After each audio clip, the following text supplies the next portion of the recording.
अस्सलाम वालेकुम जी, welcome back to another vlog. और यहाँ पे आपके सामने जो है बेड पे कपड़े बिखरे हुए हैं।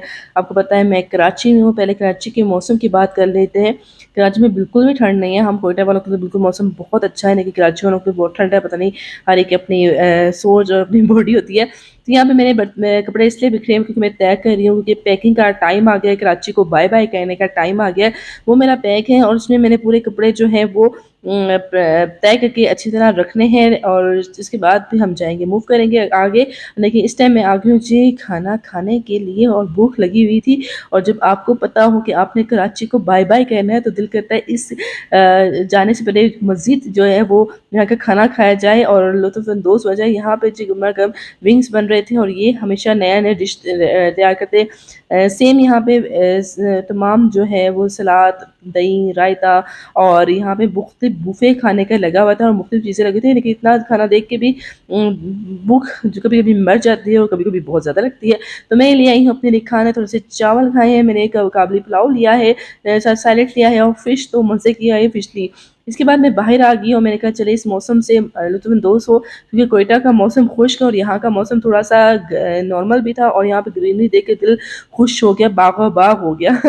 तो मौसम बहुत अच्छा लग रहा था, हम बहुत एंजॉय कर रहे थे। अच्छा, यहाँ पे शादी की वीडियो, वहाँ पे मैंने आपको ब्राइडल दिखाई है। तो यहाँ पे शादी हो रही थी। मैं बीच लग्जरी होटल में स्टे मेरा है, तो यहाँ पे इनके ग्राउंड में जो है वो शादी का फंक्शन ये देखिए लगाया गया है। पूरा इसको वाइट कर किया जा रहा है। तो मैंने कहा चले थोड़ा सा मैं आपको भी दिखा दूँ, अगर कभी आप पिछले होटल गए हैं या नहीं गए हैं, मुझे कमेंट में बताइएगा आप लोग गए हैं कि नहीं गए, और वहाँ पे कभी शादी अटेंड की है कराची वालों स्पेशली। तो यहाँ पे बहुत ज़बरदस्त तरीके से इनके टेबल वाइट और येलो फ्लावर से लगाए गए थे। अच्छा, मैं चुपके चुपके से बना रही थी। मैंने कहा ये कोई देख ना ले और सारा ब्लॉग ख़राब ना हो जाए। और ये देखिए कितना ज़बरदस्त, मुझे इतना अच्छा लग रहा था, मुझे ऐसा लग रहा था ये निकाह की या मंगनी की सेरेमनी है। तो देखते हैं क्या है क्या नहीं। अच्छा, यहाँ पे ब्राइडल में आपको दिखाती हूँ। ब्राइडल में थोड़ा सुन के कितनी प्यारी माशाल्लाह से ब्राइडल लग रही है, और यहाँ पे इसका दूल्हा भी प्यारा लग रहा है। दोनों स्मार्ट स्मार्ट लग रहे थे। मैंने थोड़ा सा आपको दिखा दिया, और पिंक और व्हाइट शायद इन्होंने कंट्रास्ट रखा हुआ था। तो ओवरऑल मुझे तो अच्छा लग रहा था, हम इंजॉय करना था। लेकिन मैं ज़ाहिर सी बात है हम बिल बनाए मेहमान थे, और यहाँ पे मुख्तलिफ किस्म की आर्टिफिशियल जो है वो फ्लावर्स लगाए हुए थे। तो ओवरऑल बहुत मज़ा आया, बहुत इंजॉय किया मैंने इस मौसम को। इसके बाद हम थोड़े से बाहर निकल गए, क्योंकि आपको मैंने बताया कि मैं अभी कराची को बाय बाय कहने का टाइम। अच्छा, ये जगह वो है जहाँ पे आपने ड्रामा देखा होगा परिजात। परिजात में वो ऑफिस जो है वो ये वाला ऑफिस है जो बीच लजी के सामने है। इस ऑफिस में शूटिंग हुई थी। अब मैं पहुंच गई हूँ एट्रियम मॉल, और यहाँ पे थोड़ी सी शॉपिंग करनी है, ज़्यादा नहीं करनी है क्योंकि पैसे नहीं है। अच्छा, यहाँ पे एक थाली थी, मैंने वो खाई। यानी कि दिल करता है कराची आओ तो चटपटा खाओ। जैसे कराची लाहौर में चटपटा चीज़ें मिल जाती है, कोयटा में इतनी ज़्यादा नहीं मिलती, क्योंकि कोयटा के लोग जो है वो ज़्यादा चटपटे नहीं खाते। तो इसमें मुख्तलिफ किस्म के दही भल्ले थे, बुल्कियाँ थी, और गोलगप्पे हैं, और इसके अलावा खट्टे आलू हैं, और साथ ही हमने एक बर्गर भी ट्राई कर लिया। ये सब भूख जो है वो लगी हुई थी। भूख नहीं लगी हुई थी, बस वो स्पाइसी जो था ना वो टेस्ट चाहिए था मुझे, तो मैंने वो खा लिया। और उसके बाद हम पहुंचे होटल में, और होटल को भी बाय बाय करने का टाइम है। रेंट कितना हुआ ओवरऑल ये देख सकते हैं। प्रेसिंग में 1400 400 इतना होती है, और ओवरऑल 19,000 और 21,000 का रूम होता है। अब बाय बाय करते हैं। आप स्क्रीन शॉट भी ले सकते थे, जल्दी से मैंने शूट किया उसको। और ये मेरा रूम यहाँ पे था, पहले यहाँ पे साथ था, मैं यहाँ पे मैंने स्टे किया था। वो ऊपर से यहाँ पे ये व्यू नज़र आता था जो मैं यहाँ पे आपको दिखा रही हूँ। तो आप मैं कह रही थी स्क्रीनशॉट ले सकते हैं अगर आपने बिल वगैरह देखना है तो।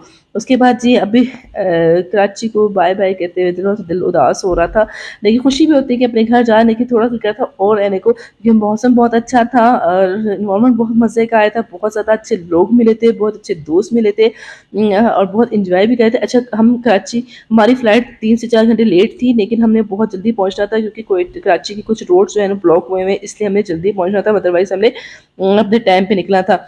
ये हम गुलशन साइड से जा रहे हैं। एयरपोर्ट का जो मेन रोड है उधर से नहीं, पीछे से जा रहे हैं, ऊपर से जा रहे हैं, क्योंकि मेन रोड जो एयरपोर्ट का है वो कराची में कुछ वजूहात की वजह से ब्लॉक है, वो टेस्ट हो रहे हैं वहाँ पे। तो वहाँ पे हम, वहाँ से हम नहीं गुजर रहे थे, तो हम यहाँ से गुजरे थे। और यहाँ पे मुझे बहुत अच्छा, मुझे इतना अच्छा लग रहा था, मुझे ग्रीनरी बहुत पसंद आ रही थी। पता नहीं चलता, हमने कोयटा में ग्रीनरी हमारी ख़त्म हो चुकी है, इसलिए हमें दूसरे शहरों पे होता है। और ये वो जहाज़ है जो यहाँ पे खड़ा हुआ था एयरपोर्ट के थोड़ी साइड पे है, और दूसरी तरफ से अगर आए पे तो ये जहाज़ यहाँ पे रुका हुआ था।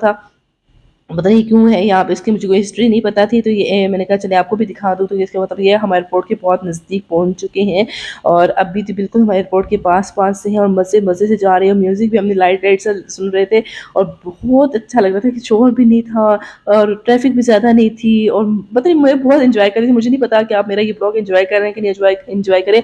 कोई सजेशन हो तो ज़रूर मुझे कमेंट करके देखिएगा कि मैं किस चीज़ से ब्लॉग बनाऊँ, किस तरह के ब्लॉग्स बनाऊँ। आप कमेंट करें, सजेशन देंगे, आपकी सपोर्ट ही मुझे आगे लेके जाएगी, अदरवाइज़ तो मैं कुछ भी नहीं कर सकती।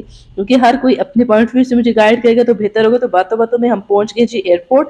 हमने पहले स्ट्रीट आना था, अभी हम कट के आए हैं तो यहाँ पे हम एयरपोर्ट पहुंच गए हैं। ये रहा जी मेरा इतना ज़्यादा सामान था, मैंने शोर से शॉपिंग भी की थी। लास्ट ब्लॉग्स में मैंने बताया है, अगर आप मेरी फुल शॉपिंग की वीडियो देखना चाहते हैं तो मुझे कमेंट कीजिएगा, ठीक है जी। अभी यहाँ पे मैंने ट्रॉली वगैरह ले ली थी और ट्रॉली के जरिए मेरा सामान जा रहा था। तो मैंने कहा थोड़ा सा मैं इसके आपको बता दूँ कितना मेरा सामान है। कराची से मैं लेके जा रही हूँ कोयटा के लिए। कोयटा में वो चीज़ें नहीं मिलती जो कराची में मिलती, जो कराची में मिलती है वो कोयटा में नहीं मिलती, तो डिफरेंट है। तो ये जो हमारी फ्लाइट का डिस्पैचर हो गया, ये तमाम डिटेल्स जो है इस पे लिखी होती हैं। अगर आप कहीं पे भी जाना हो तो आप यहाँ पे पढ़ सकते हो। यहाँ रश देख सकते हो, इतना ज़्यादा रश था क्योंकि बहुत से लोग कराची आ रहे हैं और बहुत से कराची से बाहर भी जा रहे हैं। तो डिफरेंट और इंटरनेशनल एयरपोर्ट है।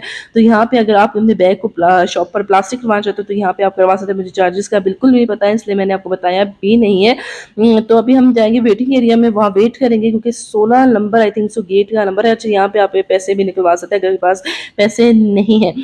तो मैं थोड़ा थोड़ा बता रही हूँ आपको लेकिन जल्दी जल्दी बता रही हूँ। हम वेट करेंगे और 16 नंबर गेट से हम पहुंच जाएंगे अपनी फ्लाइट पे। और हम पहुंच गए फ्लाइट पे, फ्लाइट जिना पे। फ्लाइट जिना मुझे बेहतर लगती है एज कम्पेयर टू पीआईए। आपका क्या क्या ख्याल है, आपने कमेंट करके बताना है कि पीआईए क्यों बेहतर लगती है फ्लाइट जिना पे। यहाँ पे एक बच्चा था, बहुत तंग कर रहा था अपने पेरेंट्स को। और यहाँ पे मुझे आज विंडो पे सीट बिल्कुल भी नहीं मिली थी, जिससे मुझे बहुत गुस्सा दिया था। और ये एक सैंडविच मिला था फ्लाइट जिना से, ये मैंने बिल्कुल भी नहीं खाया। मैं इसको रख दूंगी बैग में क्योंकि मेरा बिल्कुल भी मूड नहीं है इसे खाने का। पता नहीं, मेरा दिल नहीं कर रहा था। टेस्ट भी मुझे इसका थोड़ा सा बस नॉर्मल लगता था, बस दिल नहीं कर रहा था। साथ ही पानी की बोतल मिली थी, तो पानी की बोतल मैं पी लूँगी पानी, और नहीं कि उसको सैंडविच को मैं यूज़ नहीं करूँगी और उसे मैं रख दूँगी बैग में। और यहाँ पे सबको खाना मिल रहा है, मुख्तलिफ खाने की ट्रे यहाँ पे आई हुई है और खाना सब कर रहे हैं। उसके बाद जी मैं पहुँच गई हूँ कोयटा, और कोयटा से निकलते ही मेरा कैमरा डिस्टर्ब हो गया। ये सारा सामान मेरा कोयटा पहुँच गया। यहाँ पे भी मैंने ट्रॉली ले ली है क्योंकि सामान बहुत ज़्यादा था, तो बैग बहुत भारी थे और मुझे कुछ शॉपर वगैरह भी थे, तो मैंने इसी में सब कुछ रख लिया है।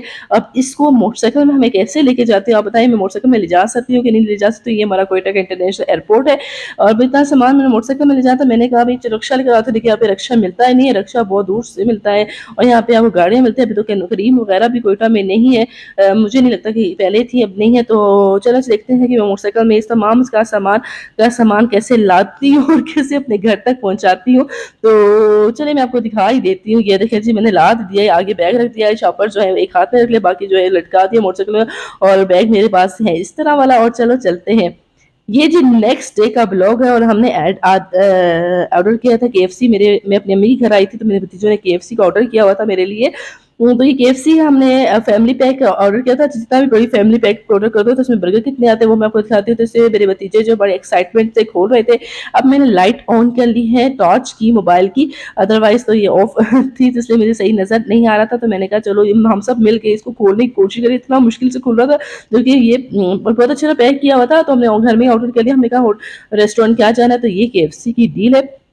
2600 की डील थी ये। मैंने लास्ट शुरू में आपको दिखा दिया इसकी रिसिप्ट भी। तो अभी इसको अब यहाँ से खोलना इसको मुसीबत बनी थी क्योंकि टेप वगैरह हुई थी। तो मैंने से कहा तुम हटो, मैं खुद ही खोलती, तुम लोग जो है सही नहीं खोल रहे। तो मैंने कहा अभी खोल लो। ये देखिए जी, ये है कि एफसी की फैमिली फेस्टिवल डील जो 2600 की तकरीबन आई थी, जिसमें विंग्स भी थे और ये थोड़े से केचप वगैरह थे, टिशू थे और ओवरऑल ये थे बर्गर थे, सिंगल बर्गर्स थे और थोड़े से वो जो क्या कहते हैं सिंपल बर्गर, जो बर्गर होते हैं अपने क्या कहते हैं इसको, डोनट्स कहते हैं, पता नहीं क्या कहते हैं। ये था ओवरऑल फैमिली डील। तो ये हमने आपस में डिवाइड करके खाना था क्योंकि जिसने बर्गर खाना था वो फिर विंग्स नहीं खाएगा, विंग्स नहीं यानी फ्राइज नहीं, फ्राई की जो क्या कहते हैं इनको, वो नहीं यूज़ करेगा, ठीक है जी। तो जल्दी से हम खाते हैं, फिर मैं आपको डील के बाद बताती हूँ डील कैसी थी, मज़ेदार थी कि नहीं थी। अब मेरे भतीजे जो है वो जल्दी जल्दी से झपट्टा मार रहे थे। मैं कहा सब्र तो करो, मुझे वीडियो तो बनाने दो। मेरे साथ मेरी भतीजी बैठ गई है और यहाँ पे हमने खाना शुरू कर दिया है। और आज जी बच्चे बच्चे बड़े खुश थे कि KFC खा रहे घर पे। पहले इन्होंने कहा हम बाहर जाके खाते हैं, फिर मैंने कहा नहीं बाहर ज़्यादा मैसी हो जाएगा, तो घर में सब आराम से खा सकते हैं। और साथ ही हमने कॉफ़ी बना ली थी।